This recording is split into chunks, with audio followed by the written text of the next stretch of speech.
Sup guys, back again with another vid.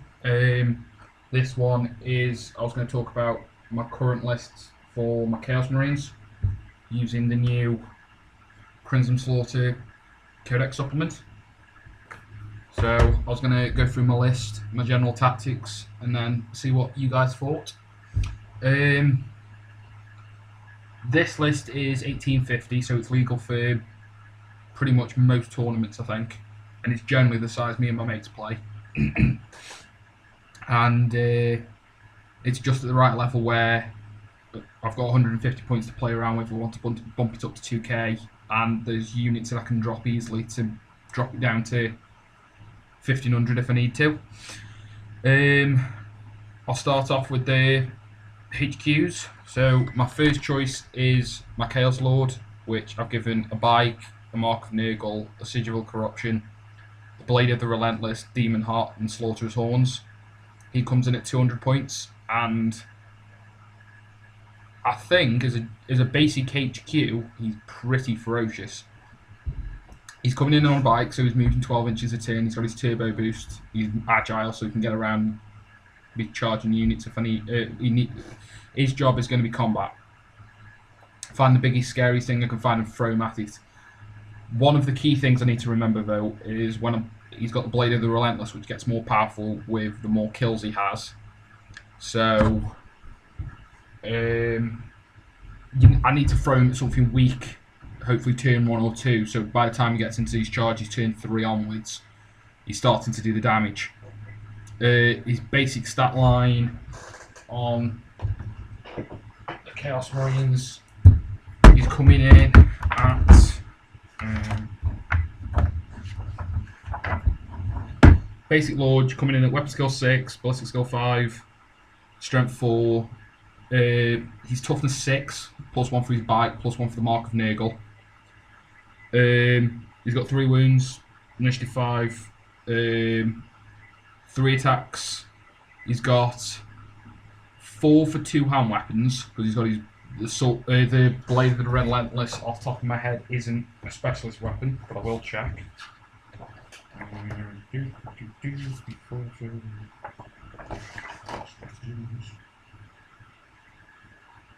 Nope. Blade of the Relentless isn't a specialist weapon, so he gets 4 attacks basic with 2 hand weapons. The Slaughter's Horns give him Furious Charge, so he's now strength 5 on the charge with a strength 5 impact hit. He's got Rage now, so he's now coming in with 6 attacks. The Demon Heart gives him a 2-up armor save, so toughness 6 with a 2-up save, and then I've given him Sigil of Corruption, so he's got a 4-up invulnerable. He's pretty decent. I can't think of many named characters which would like to face him, so I'm looking forward to testing out to see how he goes on. So that's my Warlord. Using the Warlord traits for Crimson Slaughter, all being well. Hatred Dark Angels is a 1. That's reasonably useful because my mate I play most is a Dark Angel player. Maelstrom of Torment. All enemy units from 12 inches suffer -1 to the leadership.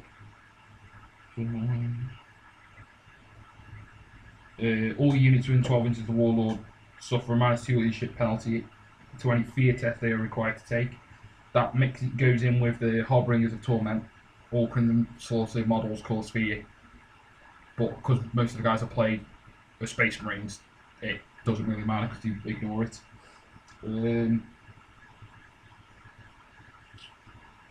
What else has he got? Warlord has Rage and Furious Charge, which he already has. Madden Rage I really don't want. In theory, I think I'll be running normal Warlord traits, just so I don't risk getting that. Because he has to charge if he's in 12 inches, I think. So it's old Rage, which isn't good. So I'm going to steer clear of that, I think, hopefully. He has the Crusader special rule, which he can't use because he's on a bike. Any model in base context takes D6 strength 3 hits at initiative step 10. That would have been nice. Or he can have Shrouded. So, but I think generally my basic build for him is strong enough, so any of the other warlord traits would be a bonus. Next up is a sorcery. I'm running him with the Bale Star of Manning, which gives him access to divination, which is really nice. Level 2. I might jig him my points around a bit, bump him up to level 3, because a level 3 divination psychic for chaos is quite scary.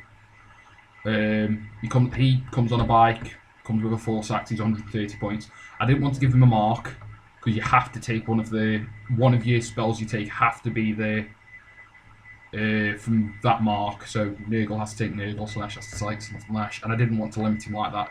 He isn't going to be going for toughness 6 and taking wounds. He isn't going to be. He doesn't need any of the 3 buffs. He's going to be sitting in the back of the unit casting prescience on his own unit, and whatever other things I can get. If I can get 4 up invul on that squad, or I don't know. I'm just running him like that anyway. I might leave him as level 2 because generally divination he's only there for giving prescience to his unit and whatever buff else he rolls.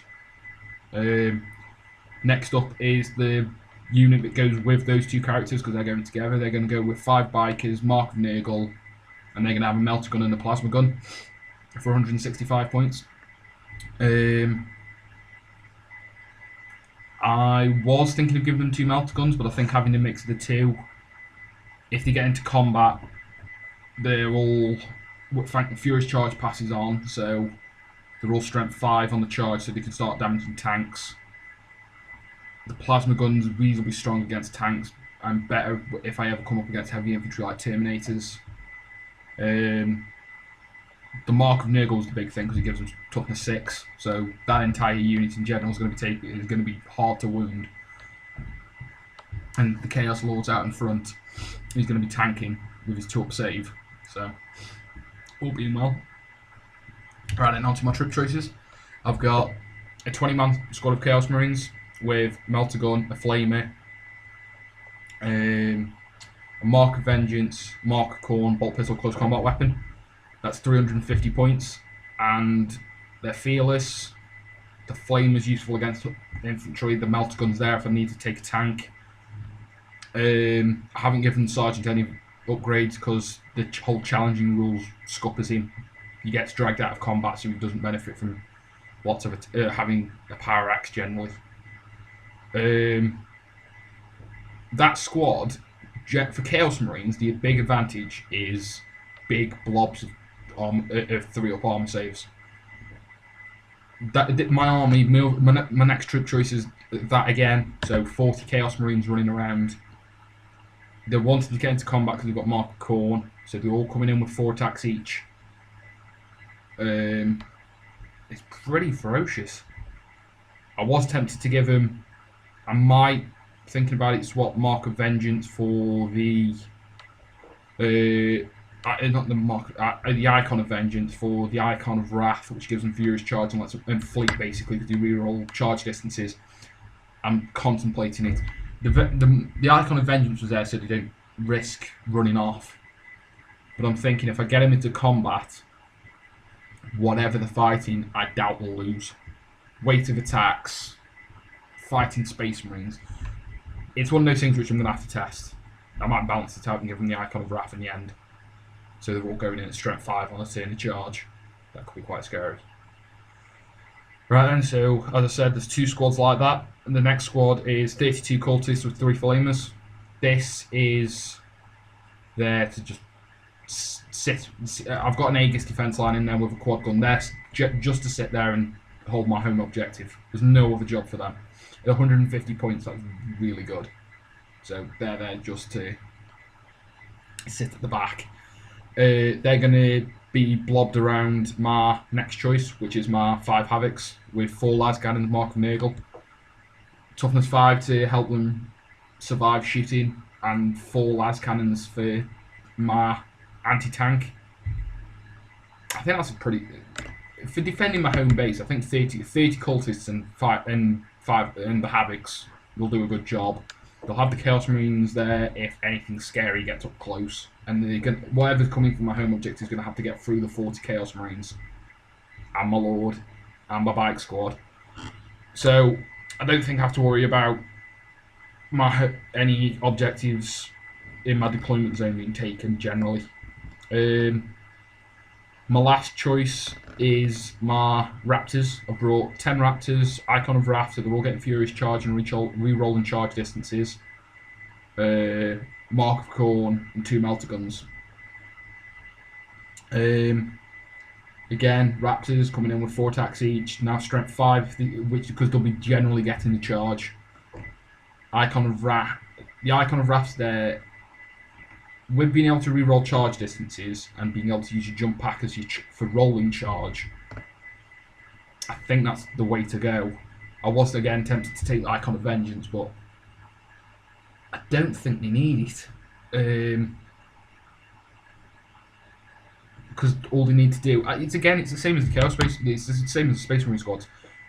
I think if they get the charge, they'll tear through anything that they get the charge generally. Terminators, they can take because they're running in with 40 attacks at strength 5, so you're causing lots of wounds. I wasn't sure. I was again. That's 1850 points exactly. That's my list. I was going to see what people thought generally. I'm going to test it, and I'll probably play around with it, balance it out better. But I think generally that's going to be my list. The 7 bikers going around, all toughness 6. The Raptors jumping anything that tries to get into my side of the board. They've got the thing that is strong against is getting tabled, because you've got 40 Marines, 70 models with just troop choices, 80 with your Raptors, and then Lords and Chaos. I've got the defense line and quad gun for. So if I want to, I can play it like hammer and anvil strategy. So I let them come across the board to me, soaking up the fire on the Aegis, and then jump them as soon as they're close enough. The Havocs are there for covering me for tanks and stuff. So that's my list. I was going to see what people thought. Comment and tell me if there's anything you think desperately needs changing, or if there's something I've missed, something in the Chaos book or with the Crimson Salt supplement I've missed completely. Other than that, I'll go. So comment, rate, subscribe, all that business, and I'll see you in the next one.